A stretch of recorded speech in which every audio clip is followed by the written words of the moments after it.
घटना आहे वैशालीची लातूर शहराच्या LIC कॉलनीतील बलदवा नगरमधील एका साध्या अपार्टमेंटमध्ये एका तरुणीची आयुष्याची कहाणी हळूहळू लिहिली जात होती। ती कहाणी स्वप्नांनी भरलेली होती, मेहनतीने घडवली होती, पण एका रात्रीत अचानक संपली। वैशाली अविनाश राठोड, वय वर्ष फक्त 20, परभणी जिल्ह्यातल्या देवतांडा गावाची मुलगी। गावातून लातूरला आलेली, हातात मोठी स्वप्न घेऊन नर्सिंग शिकून स्वतःच्या पायावर उभं राहायचं, कुटुंबाला आधार द्यायचा, आई वडिलांना अभिमान वाटावा, असा मुलगी म्हणून आयुष्य घडवायचं, एवढंच तिचं ध्येय होतं। लहानपणापासूनच वैशाली शांत, अभ्यासू आणि संयमी होती। गावातले लोक तिला नेहमी डॉक्टरबाई होणार आपली मुलगी असं म्हणत। घरची परिस्थिती अतिशय साधी, वडील शेती करत, आई घर सांभाळत आणि 2 भाऊ अजून शिकत होती। कुटुंबासाठी शिक्षण हे सर्वात मोठं भांडवल होतं, म्हणूनच मुलांच्या उज्ज्वल भविष्यासाठी संपूर्ण कुटुंब लातूरला भाड्याने राहायला आलं होतं। अपार्टमेंटमध्ये छोटंसं होतं, पण त्यात स्वप्न मोठी होती। प्रत्येक सकाळी वैशाली नर्सिंग कॉलेजला जाण्यासाठी तयारी करताना आईच्या हातातून गरम चहा घेत असे। कॉलेजमधील तिचं जीवन देखील सोपं नव्हतं। अभ्यास, कटिंग, प्रयोगशाळेचं काम, नर्सिंगच्या जबाबदाऱ्या आणि सतत येणाऱ्या परीक्षा, तरीही ती हसमुख राहायची। तिचा सर्वात जिव्हाळ्याचा वेळ म्हणजे रात्री अभ्यास संपवून कुटुंबांसोबत जेवण। त्यावेळी ती दिवसाचा अनुभव सांगायची आणि आईच्या हातच्या भाकरी भाजीवर ताव मारायची।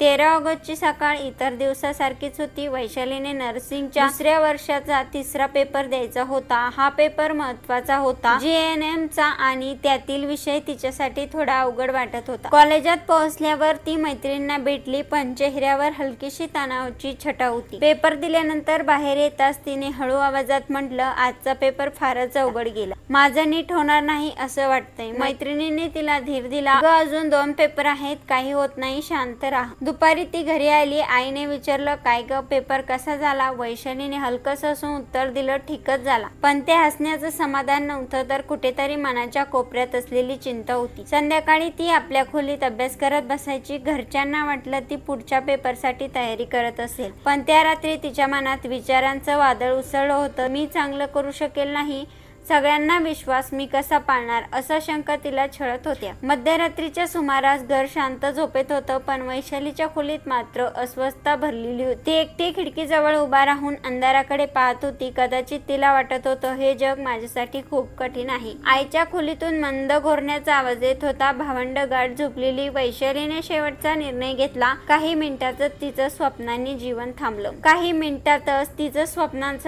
थांबलं। 14 ऑगस्टची सकाळ। आईने दार ठोकवलं, वैशाली उठ ग, कॉलेजला जायचंय। पण कोणताच प्रतिसाद नव्हता। दार उघडला आणि सगळं बदलून गेलं। त्या क्षणी आईचे डोळे थिजले, हृदय धडपडलं। घरात आरडाओरडा झाला, भाऊ शून्य झाले। कुटुंबाचं सर्वस्व जणू संपलं होतं। तिच्या हातात असलेला पेन, टेबलावर पसरलेली नोट्स, भिंतीवर चिटकवलेले टाइम टेबल, सगळं तिथेच होतं, पण वैशाली मात्र नव्हती। आजही तिच्या घरात शांतता आहे, पण ती शांतता वेदनेची आहे। आईने अजूनही स्वयंपाक करताना तिच्या आवडत्या डाळ भाताकडे पाहत, पण प्लेट रिकामीच राहते। वडील घराबाहेर जाताना नेहमी तिचं नाव घेतात। वैशालीची घटना ही एक फक्त मुलीचं आयुष्य संपवणं नाही, तर अनेक पालकांच्या, अनेक विद्यार्थ्यांच्या मनात उमटणारा मोठा प्रश्न आहे।